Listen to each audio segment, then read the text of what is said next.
sudah membantu kami dalam memeriksa kesehatan anak-anak selama 2 hari ini ya dok, dari anak-anak playgroup, TKA dan TKB. Nah, yang saya ingin tanyakan dok, kasus-kasus apa yang dokter temukan atau kelainan yang didapat pada anak-anak dok? Sebelumnya terima kasih kembali atas kepercayaan yang diberikan pada saya untuk memeriksa kembali anak-anak kita playgroup dan TK.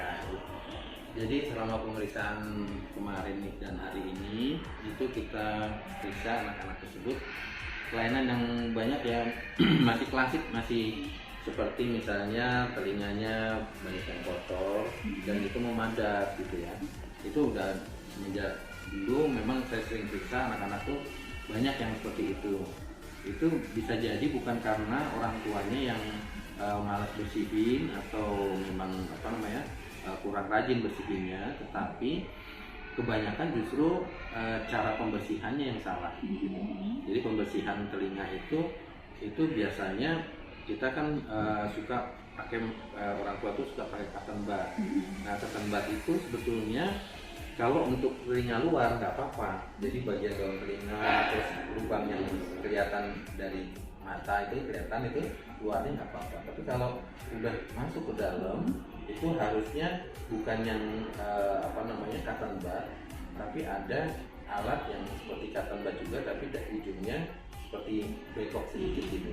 Jadi itu mengait atau membersihkan kotoran-kotoran yang di dalam. Dan itu memang mesti pelan-pelan. Nah, orang tua banyak yang nggak tahu, misalnya cotton bud itu bersihin sampai ke dalam-dalam. Jadi akhirnya itu kotoran itu bukannya keluar, tetapi malah memadat di dalam dan bisa mengeras. Ya, beberapa anak itu mengeras dan menutupi gendang telinganya. Jadi jika anak itu biasanya dipanggil kurang dengar atau apa itu atau dalam proses belajar mengajar kok tidak bisa mendengar dengan baik, itu bisa diperiksa ke dokter THT untuk pemeriksaan lebih lanjut.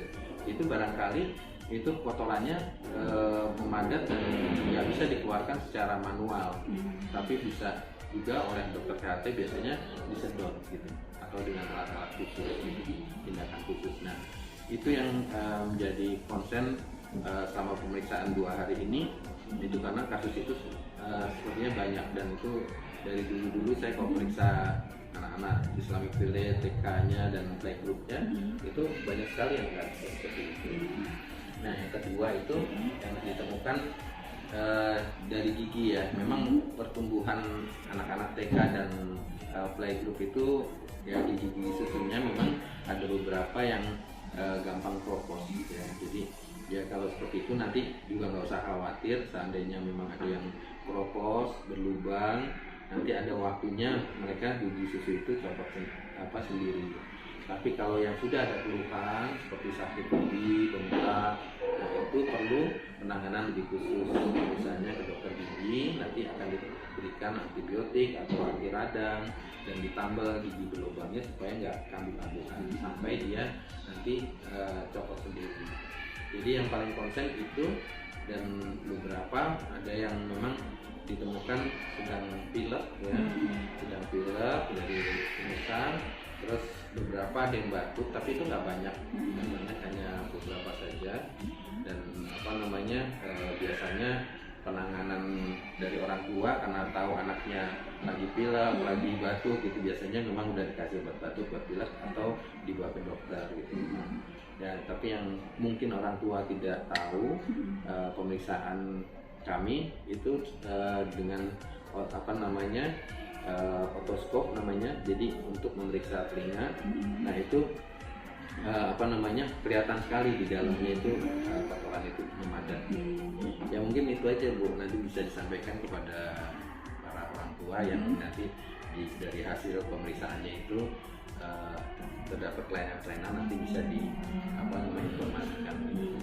Oke, baik dok, terima kasih. Terus untuk dok, mungkin ada pesan atau saran untuk anak-anak di sini ya, khususnya untuk anak-anak PJ dan TK Islami, dan mungkin untuk ayah bunda yang di rumah, orang tua murid, mungkin ada batas minimal atau maksimal dalam memeriksakan kesehatan anak-anaknya itu seperti apa, Dok? Mungkin yang bisa dilakukan oleh orang tua. Oh ya.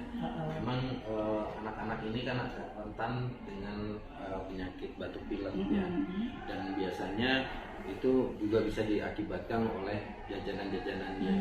Yang mungkin dijaga jajanan-jajanannya, jangan minum atau makan yang bisa menyebabkan batuk. Misalnya minum es terlalu sering ya. Kemudian ada minuman-minuman yang memakai gulanya tidak asli seperti gula biang, itu gampang sekali merangsang untuk terjadinya batuk pilek ya. Itu mungkin lebih konsen atas jajanan-jajanannya.